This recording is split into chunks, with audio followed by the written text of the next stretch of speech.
तुम ये पाप कर दिए, तुम्हारा सारा भजन नष्ट हो गया। वो डरने के लिए कहा जाता है कि तुम डरो। अगर इसे ठीक तरह से समझ लोगे तो कुछ समझना बाकी नहीं रहेगा। मेरे समग्र रूप को जानने के बाद फिर कुछ जानना बाकी नहीं रहता। असमूढ़ पुरुष मेरे को क्षर से अतीत और अक्षर से उत्तम जान जाता है, वो सर्ववित हो जाता है, अर्थात वो सब कुछ जान जाता है। जो भगवान को जान जाता है तो सगुण साकार, सगुण निराकार, निर्गुण निराकार, सबका ज्ञान उसे प्राप्त हो जाता है। क्योंकि भगवान ही सगुण है, भगवान ही निर्गुण है, भगवान ही साकार है, भगवान ही निराकार है। राजगुह्यम, शास्त्रों में जितनी गुप्त बातें उनमें सबसे राजा, सबसे श्रेष्ठ गुह्य बात भगवान बताने जा रहे हैं। क्योंकि संसार में, शास्त्रों में इससे बड़ी गुह्य बात कोई नहीं है। समझना है कि जैसे नाटक में सबके सामने खेलता हुआ कोई अभिनेता अपना असली परिचय छुपा के खेलता है, पहचानने वाले पहचान जाते, ये कौन है, बोले अमुक है। तब अगर पहचान न हो तो ज्यादा आनंद नहीं आता।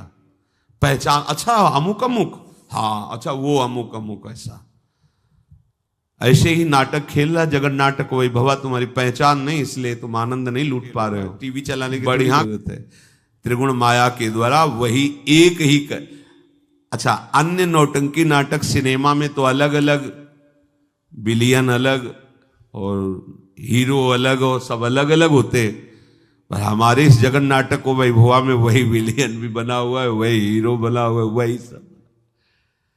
कितना आनंद है।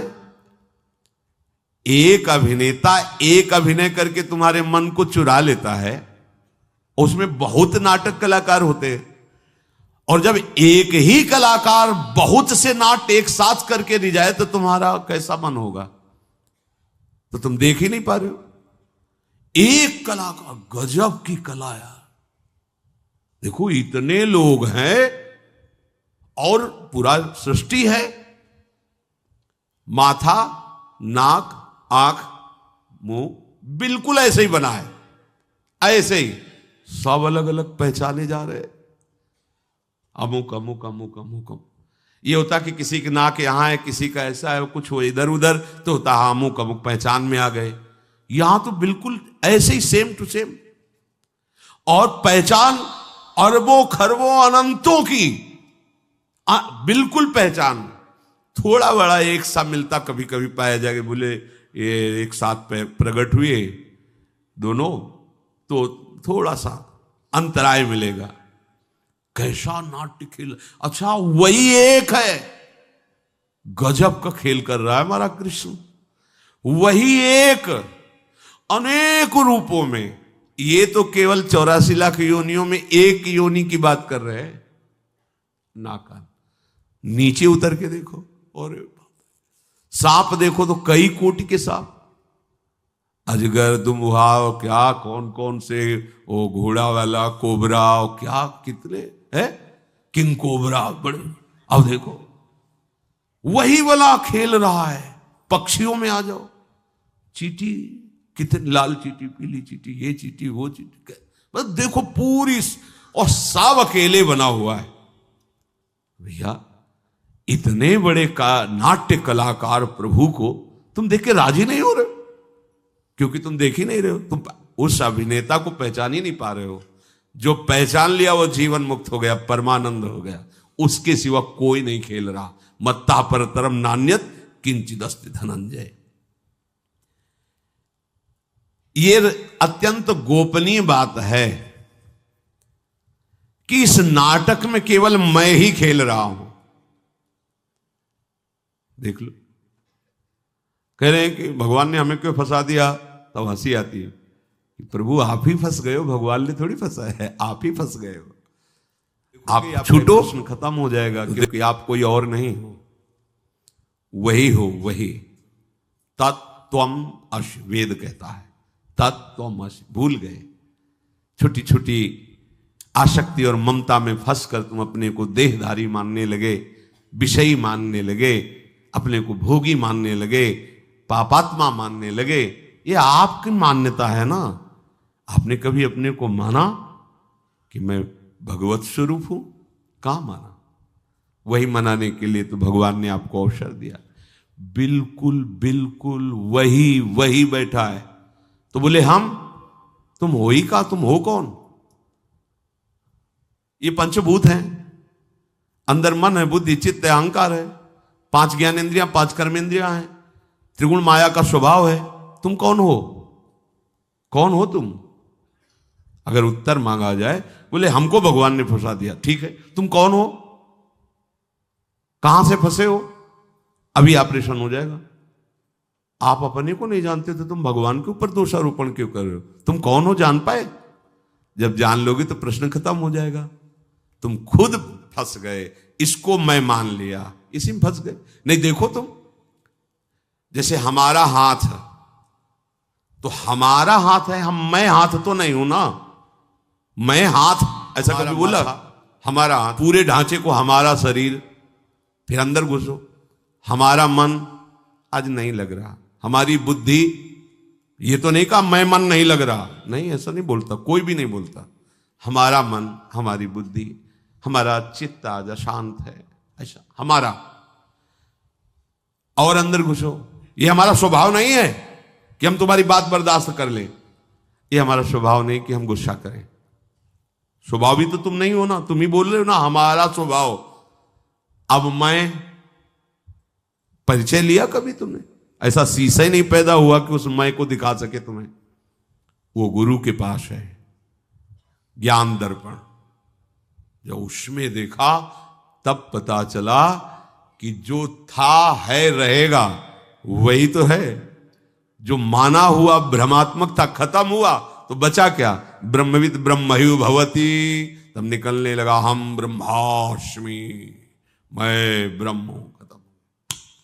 तो भक्ति के मार्ग, बोले ये तो ज्ञान का मार्ग। तू ही तू ही तू, तो सब जगह तू, तो यहां कौन?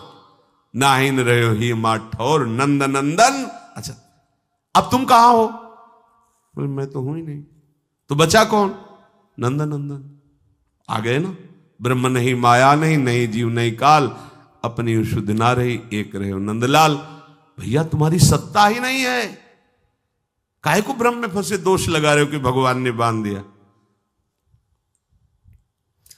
एक शेर का बच्चा भेड़ों के बीच में आ गया, तो चरते चरते वो भेड़ों के साथ चला गया। वो गड़िया जैसे भेड़ के साटे मारता ऐसे उसको साटे मारता, दुब्बू बन के रहता। एक दिन किसी शेर ने देखा, जब भेड़ें आगे निकल गई तो उसको बुलाया। बोले जानता है तू गड़रिया के साटे क्यों खा रहा है? बोले क्यों? तू अपने को भूल गया इसलिए। नहीं नहीं, मैं इन्हीं के बीच में रहता हूं, यही हूं। नहीं, तेरी और मेरी एक जाति है। कैसे? सरोवर के किनारे गया, देख मेरी आकृति तेरी आकृति मिलती। हाँ। बोले अब मैं बोल रहा हूं वैसे ही तो बोलना। जो दहाड़ लगाई, उसने भी दहाड़ लगाई। बोले अब जा गड़रिया के पास। जो जाके दहाड़ लगाई तो न भेड़ न गड़रिया सब भागे। बस ये उदाहरण जानते हो? कोई संत सदगुरु परमहंस जब देखता है कि माया काम क्रोध लोभ मोह के सांटे मार मार करके विषयी पुरुषों की तरह हो, तो तेरी मेरी एक जात, एक बार तो दहाड़ के देख और देख तू है कौन, तू समझ कौन है। यही ज्ञान दर्पण में दिखाया कि तेरा मेरा एक स्वरूप।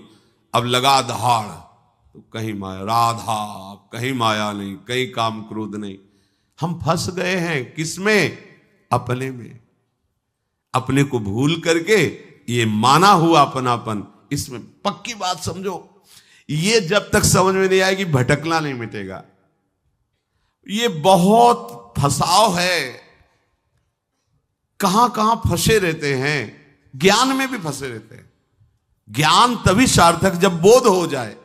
बोध नहीं हुआ तो जानकारी किस काम की? हलवा की बनाने की पूरी प्रक्रिया गया, कभी जीवन में एक बार खाया नहीं बना के, फायदा क्या हुआ? दूसरे को सिखा रहे हो, प्रक्रिया कभी बना करके भोग लगा के पाया हो तो ऐसे ही सम्यक ज्ञान का स्वरूप यही है कि तुम्हें भगवत साक्षात्कार हो जाए, तुम्हें अपने स्वरूप का साक्षात्कार हो जाए। श्री भगवान कह रहे हैं पवित्र मिदम, यदि ये जान गए तो इससे बड़ा पवित्र कोई कार्य नहीं है। देखो गंगा यमुना तीर्थाटन जो हम करते हैं तो आप ध्यान दीजिए, शरीर को लेके करते हैं। भगवान कहे पवित्र मिदम, इससे बड़ा पवित्र कोई नहीं। पवित्र मिदम, इससे बड़ा पवित्र कोई नहीं। ये लौकिक बुद्धि का त्याग करके सुनिए। आप जिस किसी तीर्थ स्थान में जाते हैं, कहीं भी जाते हैं, तो शरीर भाव में होते हैं। आप देखना, जब शरीर भाव में होते हैं तो कुछ वहां भी शुभ होता है और अशुभ भी होता है। मन वचन कर्म से कुछ शुभ होगा, कुछ अशुभ होगा, पूरी पवित्रता नहीं हुई। पर यह बात समझ जाएंगे तो जो अशुभ है शरीर संसार, इससे ही राग हट जाए। इससे बड़ा कोई स्नान नहीं। कहते हैं कि प्रेम गंगा में स्नान करने के बाद फिर कहीं स्नान करना बाकी नहीं रह जाता। कहते हैं 2.5 अक्षर प्रेम के पढ़े सो पंडित होए। अगर 2.5 अक्षर प्रेम को पढ़ लिया तो इससे बड़ा फिर कोई शास्त्र नहीं है। भगवान कह रहे हैं इस विद्या को ये जान गए तो और किसी विद्या की आवश्यकता नहीं, तुम परम पवित्र हो गए। पापी से पापी, दुराचारी से भी दुराचारी बहुत जल्दी महात्मा बन जाएगा और शाश्वत शांति को प्राप्त हो जाएगा।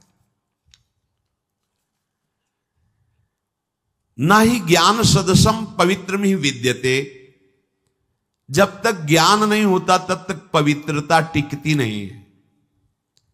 एक महात्मा जी थे,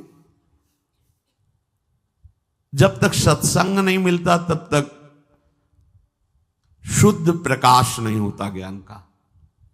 जो जहां होता है वहीं मान्यता मान के बैठ जाता है। तो उन्होंने गंगा स्नान का फल पढ़ा था। सैकड़ों यज्ञों का फल होता है गंगा स्नान में, क्योंकि भगवान का चरणोदक है, मूर्तिमान पवित्रता है, ब्रह्म द्रव है, ब्रह्म कमंडल में विराजमान ब्रह्मद्रव भगवत चरणामृत, बड़ी महिमा है। स्नान की तो बात जाने दो। गंगा गंगा यो ब्रूयात योजना नाम सतैरपि। अगर 400 कोस दूर से भी कोई गंगा गंगा गंगा, तो उसके पाप नष्ट हो जाते हैं, क्योंकि गंगा जी है ही ऐसे। अब उन्होंने गंगा स्नान नियम से रोज शुरू किया और एक व्यभिचारिणी स्त्री के प्रभाव में प्रभावित होकर व्यभिचार दोष से युक्त हो गए। तो कुछ पवित्र जनों ने उनसे कहा कि आपको ये शोभा नहीं देता जो आप आचरण करते हैं। उनका क्या होता है, अगर व्यभिचार से पाप होता है तो 10-5 यज्ञ का फल चला जाएगा। रोज गंगा स्नान करते हैं 100 यज्ञ का फल मिलता है। 10 यज्ञ का फल चला जाएगा व्यभिचार से। जो यहां लिखा है ना ही ज्ञान सदृशम पवित्र में विद्यते, उसका भाव गंगा जी, गंगा शब्द ही पवित्रता झलकाता है। गंगा पवित्र, ऐसा मानो उच्चारण करते ही हम पवित्र हो रहे। बड़ी महिमा है, प्रत्यक्ष अनुभव की है। गंगा जी केवल जल नहीं है, मूर्तिमान सच्चिदानंद बपू है, ऐसा नहीं। अब लोगों का मुंह बंद हो जाता, वो शास्त्र प्रमाणित बात बोल देते कि इतना फल मिलता है, उससे इतना कट जाएगा, हमारा क्या घाटा, तुम अपना काम करो। गंगा जी ने सोचा है तो महिमा को दूषित कर रहा है, तो एक बालिका रूप में एक श्वेत वस्त्र लेकर गंगा जल में डुबोती और फिर वहीं बालू में रगड़ती ऐसे ऐसे, फिर गंगा में डुबोती, फिर बालू। महात्मा गए, बोले जा जा लाली, धुल गया तू जा। ऐसे ही बहुत दूर थो, तेरी बात समझ में नहीं आई, हम स्नान करना चाहे, जा तू यहां से। तो उनका ये धूर्तता तो आप में है, तेरे को बात समझ में नहीं आई जो मैं कर रही हूं। उस समय कपड़ा गंदा ही था, तेरी ये स्थिति है, तुझे बखान करता घूम रहा है कि 100 यज्ञों का फल होता है, 10-5 यज्ञों का फल चला जाएगा, कुछ नहीं। क्योंकि तू शास्त्र विरुद्ध आचरण कर रहा है। अरे देहाभिमानी, गंगा को देह में डुबोता है लेकिन फिर जाकर के मलिन आचरण करता है, ये तेरी साधुता है। तुरंत चरणों में गिरे, अंतर्ध्यान हो गई। उसी दिन से कान पकड़ा और अपने नियम से चले, संयम से चले। तो चाहे जो तीर्थ अवगाहन कर लो, चाहे जितना आप दान पुण्य कर लो, यदि तुम्हें विवेक नहीं हुआ, भक्ति नहीं हुई, ज्ञान नहीं हुआ, तो अपवित्रता बनी रहती है। क्योंकि समझता मैं बहुत दान पुण्य करता हूं, थोड़ा बारा गंदा काम करूंगा तो कट जाएगा, खत्म हो जाएगा। ऐसा नहीं है। अगर बम्बूल बोओगे एक पेड़ और 100 पेड़ आम के बोओगे तो बम्बूल अपने कांटे फैलाएगा, 100 पेड़ों में फल मिलेगा। ऐसा नहीं कि तुम आम बो दोगे तो बम्बूल नष्ट हो जाएगा, ऐसा नहीं। आप अगर अशुभ कर्म कर रहे हैं तो उनको भोगना पड़ेगा, शुभ कर्म कर रहे हैं तो उनको भोगना पड़ेगा। और भगवान की शरण में होकर भजन कर रहे हैं तो दोनों को नहीं। अब ये त्रिगुणातीत भजन है, ये शुभ अशुभ से ऊपर है। इसलिए वास्तविक पवित्रता का स्वरूप है ये ज्ञान हो जाना। क्या? इंद्रियजन्य भोगों को जो भोगा जाता है नारकी गति है। अलम विषय वार्तया नरक कोटि बीभत्सया, महाप्रभु कह रहे हैं, पर फंसे वही हैं। सत्संग सुनने के बाद, साधन करने के बाद जब एकांत बैठोगे तो बुद्धि तुम्हें दिखाएगी कि भोगों में सुख है। बस उसी समय उसको वापस करके गुरुजनों के वचनों में लगाना है। सुख तो प्रियालाल की रूप माधुरी में है, प्रियालाल के नाम गुण में है। तो यहां श्री भगवान कह रहे हैं, जो मेरे नाम का निरंतर जप करता है, मेरे रूप का ध्यान करता है, मेरी लीलाओं का गायन और श्रवण करता है, मेरे धाम और का वास और आश्रय लेता है, मेरा स्मरण करता है, मेरा कीर्तन करता है, मेरे नाम का जप अनुष्ठान करता है, उससे पवित्र त्रिभुवन में कोई नहीं है। कहीं भागने की जरूरत नहीं।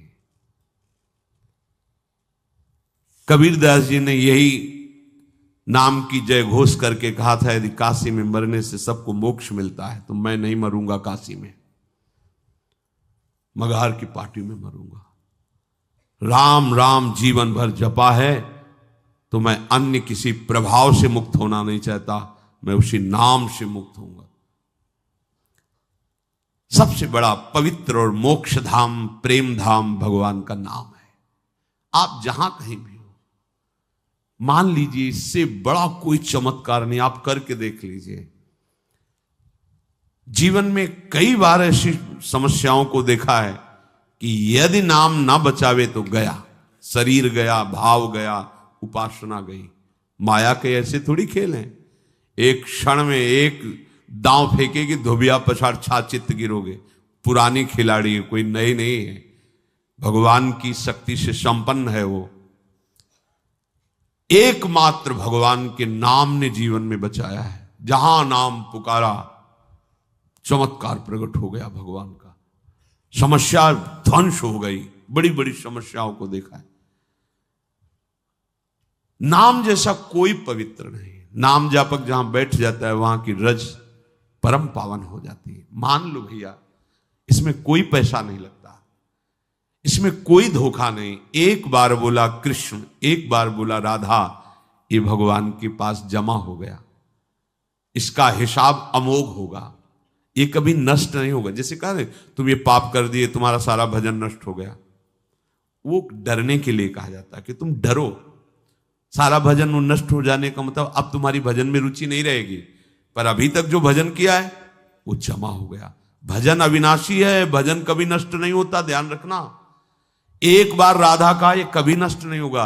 जैसे कुछ लोग कहते हैं कि मन नहीं लगता और हम भजन करते हैं तो क्या उसका फल मिलेगा? पक्का मिलेगा। मन न लगाओ, आग को छू लो तो जल जाओगे ना। बिना मन, बेमन के तुम जहर पियो तो मर जाओगे ना। तो बिना मन के भी तुम राधा राधा बोलोगे तो श्री जी की प्राप्ति हो जाएगी। विश्वास करो, ये मार्ग भक्ति और विश्वास का है। बिना मन लगाए यदि तुम राधा राधा बोलोगे तो कहीं तो विश्वास करना पड़ेगा। डॉक्टर की बात पे विश्वास कर लेते हो तो संतों की बात पे विश्वास कर लो। हमारा हृदय कहता है, छाती कहती है कि यदि तुम राधा राधा बोलोगे तो श्री जी के चरणों तक तुम पहुंच जाओगे। तुम्हें कोई नहीं रोक पाएगा। कितना जपोगे ये हम नहीं बोलते, ये तो जितनी श्वासें हमें सब समर्पित करना है, पर तुम जितना भी जप पा रहे हो वो पूरा का पूरा ऐसे बैंक में जमा हो रहा है जहां काल का प्रवेश नहीं, कालातीत बैंक। वो तुम्हें ऐसे उठाएगी कि चमकोगे, त्रिभुवन तुम्हें नमस्कार करेगा। पर विश्वास करके दीर्घ काल तक, ये महीना 2 महीना 4 महीना ऐसे चिल्लाने लगते हो, 4 महीना हो गए कुछ हुआ नहीं, तो तुम्हें पता है असंख्यों जन्म तुम्हारे हो गए, करोड़ 2 करोड़ अरब नहीं, और उनमें सब अशुभ शुभ यही कर्म होते रहे। आज नाम शुरू किया है, वो सब भस्म होगा उसके प्रभाव। नाम तो जमा हो रहा है, उसका प्रभाव आपके शुभ अशुभ को भस्म कर रहा है। इसलिए भगवान कहते हैं जो मेरा नाम कीर्तन करता है, नाम जप करता है, रूप का ध्यान करता है, बड़ी सुविधा कर दी प्रभु ने। देखो प्रभु के रूप का कोई परिचय नहीं जानता है। ये जितने रूप रचे जाते हैं वो भावना के द्वारा रचे जाते हैं, और प्रभु भावातीत हैं। प्रभु हमारी जो बौद्धिक शक्ति बहुत छोटी है उसमें आने वाले नहीं। जैसे सीपी होती है ना, सीप, उसमें भला समुद्र आ सकता है क्या? ऐसे हमारी बुद्धि सीपी है, और प्रियालाल का रूप समुद्र है। ध्रुवदास जी कहते हैं कि कोटि कोटि रसना जो रोम रोम प्रति होए, तो प्यारी जू के रूप को न प्रमाण कहो जाते हैं। अति ही अगाध सिंधु पार नहीं पावे को, थोड़ी बुद्धि सीप मांझ कैसे के समाज। ये रूप सिंधु अगाध प्यारी जू का हमारी बुद्धि कैसी सीप जैसी कैसे आ सकती है? भला प्रियाजू की श्रीअंग की कांति वाली सृष्टि में स्याही ही नहीं बनी है, रंग ही नहीं बना है। अच्छा, प्रियाजू के रूप को जिसने देखा तो कह रहे तेरो रूप कहत नहीं आवे, तो फिर रचना कैसे हो सकती है? तो रूप को जानता कौन है? नाम जानता है। बिना नाम के रूप का परिचय नहीं मिलेगा। ये जो रूप हम भावनात्मक देखते हैं, ये भी सब रूप हम जो कहो सो कहा, जहां प्रभु नहीं तो वहां भी प्रभु है। पर हमें जो वास्तविक रूप लुभायमान करेगा, जिसके देखने के बाद फिर आंखों में दम ही नहीं रह जाती कि कुछ और देख सके, वो रूप नाम प्रकाशित करेगा। इसलिए पहले खूब नाम कीर्तन, नाम का ध्यान, नाम का जप। मान लीजिए जैसे कहते रूप का ध्यान करो, तो पहले तो ध्यान के लिए एकाग्रता चाहिए, ध्यान के लिए पवित्र बुद्धि चाहिए, फिर ध्याता का जो उद्देश्य ध्येय है वो सामने चाहिए। तो बहुत बड़ी स्थिति हो गई ना। अपने आंख मूंदो, देखो, ईमानदारी से देखो, अंधकार छा रहा है, और उसमें कल्पना करो। ये सब करने की जरूरत नहीं, सीधे लिखो राधा, और वहीं मुस्कुराते हुए नीलकमल घुमाते हुए श्री जी दिखाई देंगे एक दिन, देख लेना। अब मानो तो, पर अब मानो नहीं तो फिर परेशान होना पड़ेगा। प्रभु कह रहे नाम और रूप का ध्यान। तो चलो हमें, और तो हमारे बिहारी जी महाराज, राधा वल्लभ जी महाराज, राधा रमण जी महाराज साक्षात प्रिया प्रीतम का रूप है। जो आचार्य प्रदत्त रूप है उसको सामने रख लो, बार बार देखो, तो थोड़े समय बाद वो बसने लगते हैं। जैसे अपने लोग दर्शन करते हैं तो ऐसे थोड़ी दर्शन देख लिया, ऐसे नहीं, पान करो उनकी, नक्शिख लो अंग माधुरी, श्री चरणों से मुकुट तक, मुकुट से सिर, फिर आंख बंद कर ली, वही फिर देख रहे, फिर आंख, फिर देख रहे, फिर बंद कर।